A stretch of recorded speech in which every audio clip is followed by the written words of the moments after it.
नमस्ते स्टूडेंट्स, मैं विक्रम कुमार यादव आज आपके लिए लेकर आया हूँ एक और इम्पोर्टेंट टॉपिक गैलीलियन रूपांतरण समीकरण।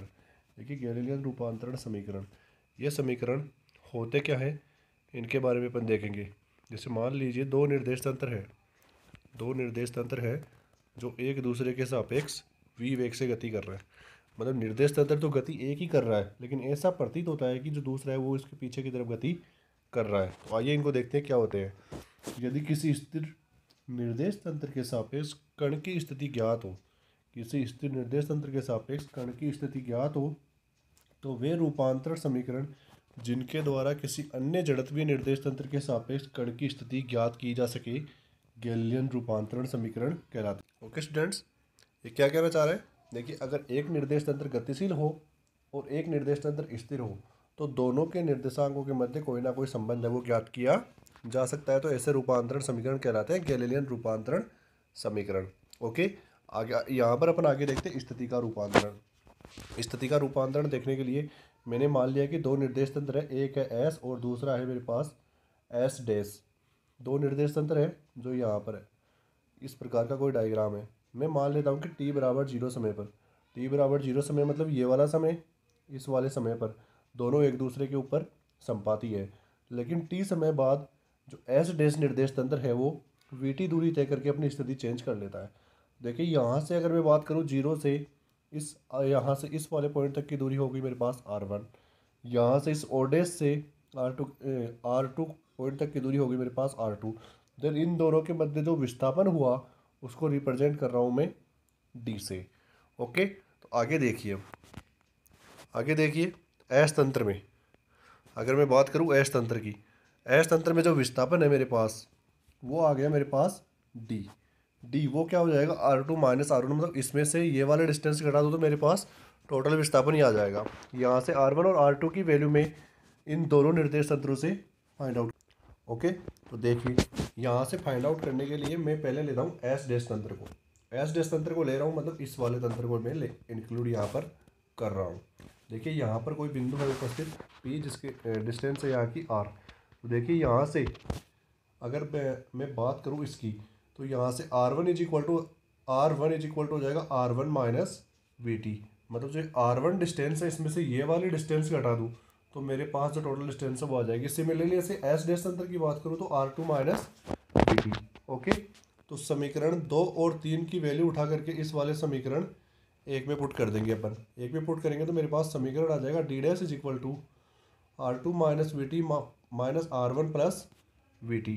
ओके, देन यहाँ से देखिए VT से VT कैंसिल आउट, तो बच जाएगा यहाँ से D dash is equal to R2 minus R1। अपने पास R2 माइनस R1 था समीकरण 1 से D, तो यहाँ पर रख दिया है मैंने D। तो यहाँ से समीकरण क्या कह रहा है कि जब दो निर्देश तंत्रों में एक निर्देश तंत्र स्थिर हो और एक गतिशील हो तो उनके मध्य जो विस्थापन होता है वो एकदम सेम होता है, उसमें कोई चेंजेज नहीं। आगे देखिए, अगर मैं बात करूँ, देखो यहाँ पर गैलीलियन रूपांतर समीकरण होगी। गैलीलियन रूपांतर समीकरण में किन्हीं दो बिंदुओं के मध्य का विस्थापन एक अचर राशि होती है, अर्थात निश्चित मान रहता है, इसलिए इसे विस्थापन का गैलीलियन का नियम भी कहते हैं।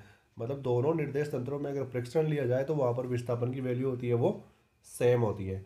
आगे देखिए वेगों का रूपांतरण, सेकंड पॉइंट है वेगों का रूपांतरण। वेग निकालने के लिए सिंपल फॉर्मूला वही होता है जो अपन पीछे पढ़ चुके हैं।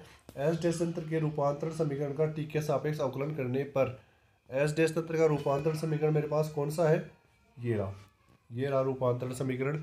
इसका वी के रेस्पेक्ट में अवकलन कर दूं मैं तो मेरे पास क्या आ जाएगा टी के रेस्पेक्ट में मैं अवकलन कर दूं तो D R dash upon D T is equal to D R upon D T minus V D T upon T T. Okay students, यहाँ देखिए डी टी से D T cancel out, then D R dash upon D T dash ये हो गया V dash, D R upon D T हो गया you, ये हो गया आगे मेरे पास v।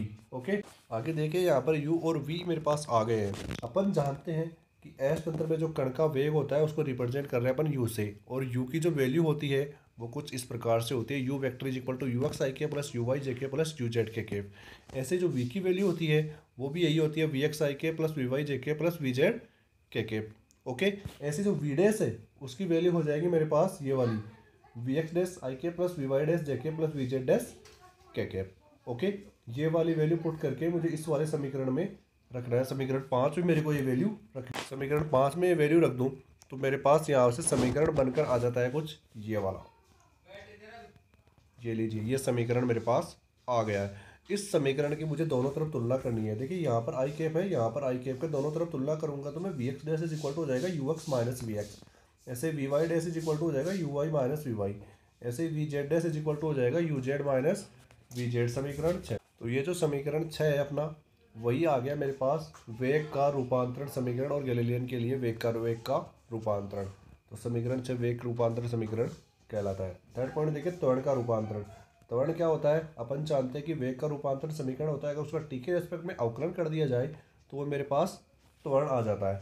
ओके, तो इसके लिए देखिए आप वेग के रूपांतरण समीकरण कर दीजिए मैंने अवकलन। ये देखिए D V upon D T is equal to D V upon D T minus D V upon D sorry D V upon D T is equal to D U upon D T minus D V upon D T.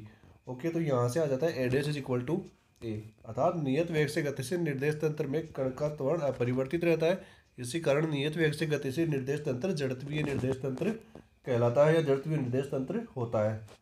Okay, आगे देखिए बल का रूपांतरण। बल का रूपांतरण अपन जानते हैं कि एफ बराबर एम ए होता है। तो देखिए समीकरण तो 7 है, उसको दोनों तरफ एम से मल्टीप्लाई करवा दूँ, दोनों तरफ एम से मल्टीप्लाई करवा दूंगा तो मेरे पास आ जाएगा M A dash is equal to M ए।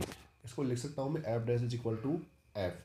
यह आ गया मेरे पास बल का रूपांतरण। तो समीकरण 8 बल का गैलीलियन निश्चलता का नियम कहते हैं, अर्थात नियत वेग से गतिशील निर्देश तंत्र पर आरोपित बल अपरिवर्तित रहता है।